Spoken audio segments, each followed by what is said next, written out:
Troisième enfin, au midi, le royaume de Naples, qui a toujours fait de divisions géographiques et politiques distinctes.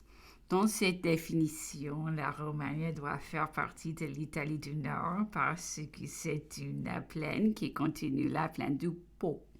Mais toute cette grande population, professant la même religion, jouissant également des douceurs d'un climat très tempéré, ayant le même langage, la même littérature, doit s'influer réciproquement et finir par s'agglomérer comme l'ont fait les divers royaumes britanniques, les diverses provinces de l'Espagne, celles de la France, comme le feront peut-être un jour celles de l'Allemagne. Les parties italiennes ont encore plus de choses communes entre elles que nous avions tout cela.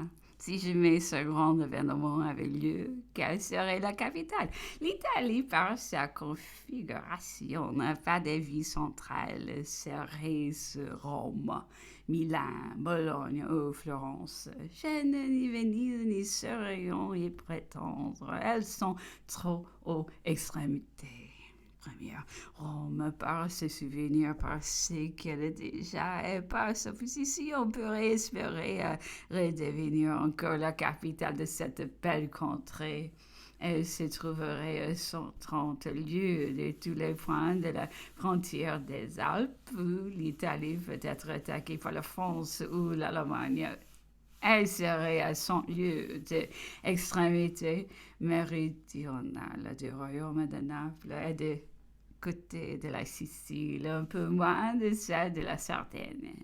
Paris, la capitale de la France, est à 60 lieues de ses frontières du nord, à 40 lieues de la Manche, à 100 lieues du golfe de Gascogne, à 150 lieues de la Méditerranée. La malsanité de l'air, l'infertilité de ses environ, le manque d'un grand port et d'une rade portée serions les grands défauts de Rome, prise pour capitale. Deuxième, si l'Italie finissait avec les duchés de Parme, Plaisance et Guasta, c'est-à-dire si elle comprenait que la vallée du Pô n'avait point de presqu'île, alors Milan serait sa capitale naturelle, que serait un grand défaut que cette ville ne peut avoir la Ligue du Pô sur se défendre contre les invasions de l'Allemagne, mais dans l'agglomération du peuple italien, Milan ne saurait devenir sa capitale étant trop rapprochée des frontières de l'invasion et trop éloignée des autres extrémités exposées au débarquement. Dans ce dernier cas, Bologne serait infiniment préférable parce que dans le cas de l'invasion, les frontières forcées, elle aurait encore plus de force la Ligue du Pô et que sa position géographique, ces canaux le mettant en communication immédiate ou prompte avec le Pô, Livorno, Gênes, Civitavecchia, les portes de la Romagne, Ancona et Venise, et qu'elle est beaucoup plus rapprochée des côtes de Naples. Si l'Italie finissait au royaume de Naples et que partait de Naples et de la Sicile poussant venir remplir les vides qui la séparent de la Corse, alors seulement Florence pourrait prétendre à être la capitale de l'Italie parce qu'elle se trouverait dans une position centrale. En 1796, au moment de l'entrée des Français en Italie, cette belle contrée était partagée en un grand nombre de souverainetés. Le roi de Sardaigne, qui était maître du comté de Nice, portait la rive gauche du Var et était en possession de tous les débouches des Alpes jusqu'au Simplon que Les séparés de la Suisse au-delà des Alpes possédaient la Savoie, mais géographiquement, cette province doit être considérée comme française. Les États du roi de Sardaigne étaient séparés à l'est de la Lombardie autrichienne par le Tésin, borné au midi par la crête supérieure des Apennins, qui les séparait de la République de Gênes et du duché de Parme. La population, y compris la Savoie et le comté de Nice, était de 2 400 000 habitants, ce qui a la Sardaigne formait une population de près de 3 millions d'habitants. Ce pays avait 12 ou 15 places fortes, une armée de 25 000 hommes en temps de paix. Elle était doublée en temps de guerre avec un pareil nombre de milices. Turin, la capitale, avait 80 000 habitants. Elle était fortifiée. La République des Gênes était séparée à l'ouest par la Roya, au comté de Nice. Au nord, elle était séparée des États du roi de Sardaigne par la haute chaîne de l'Apennin. À l'est, elle était séparée du duché de Parme par la même chaîne et s'appuyait au grand-duché de Toscane. Au midi, elle a la Méditerranée. Sa population était de 500 000 habitants. La ville de Gênes avait 120 000 âmes. La place était forte, quoique les fortifications faisant un peu étendues. Le duché de Parme, formé des duchés de Parme, Plaisance et de Guastalla, était séparé de la Lombardie autrichienne par le Pô.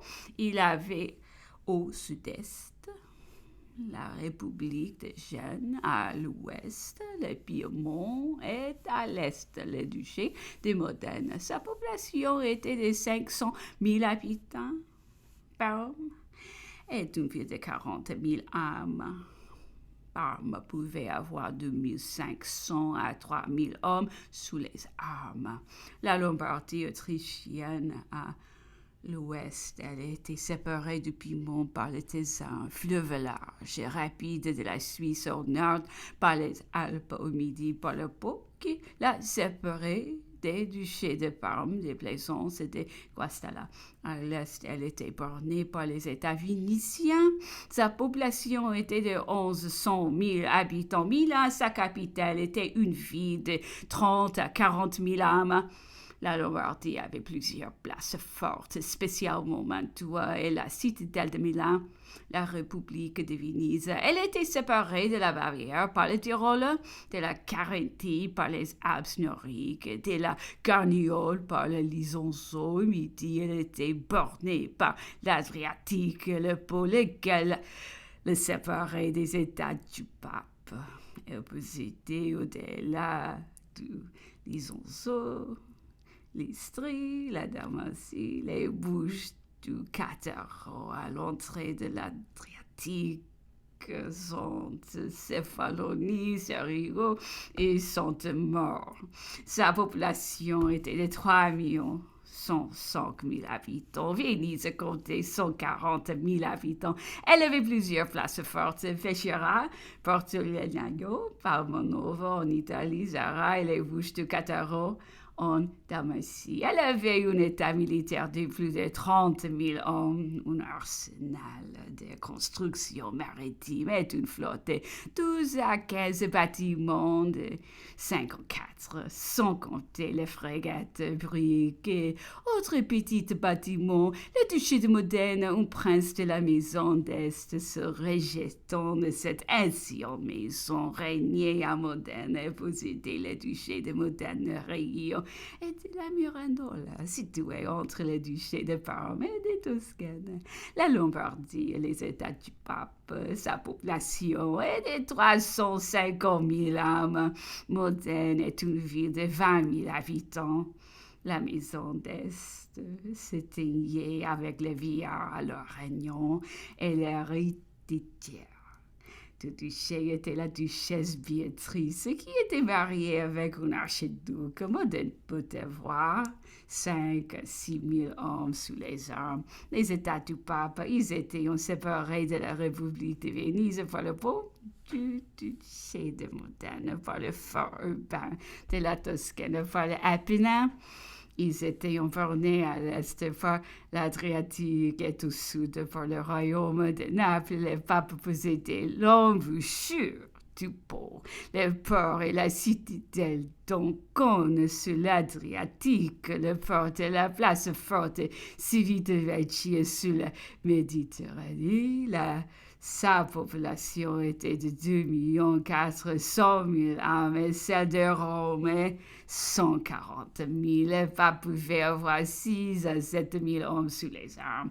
La Toscane, elle était possédée par un archiduc d'Autriche séparé de la République des Gênes par la République des Loups du duché de Modène par les Apennins. Elle avait à l'ouest la Méditerranée. La Toscane avait 1 million de population. Florence, sa capitale, avait 80 000 âmes.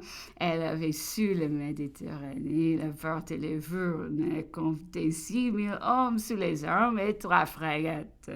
La République des Loups, placée entre la Toscane et les États de Gênes, formant une population de 100 000 hommes. Enfin, le royaume de Naples, qui avait au nord les États du pape, s'est trouvé entouré de tous les autres côtés par la Méditerranée. Ce pays était séparé de la Sicile qui lui était posée par un détroit de 12 300 seulement. Sa population était d'à peu près 6 millions, y compris Naples, la Sicile et les petites îles dépendantes. Naples comptait une population de 400 000 âmes. Le roi de Naples pouvait mettre 60 à 80 000 hommes sur pied. Il n'avait que 2 oiseaux de 74 et quelques frégates. L'Italie entière était partagée entre la maison des Bourbons et la maison d'Autriche. De toutes les maisons souveraines qui avaient survécu aux républiques du Moyen-Âge, il ne restait plus que celle d'Est.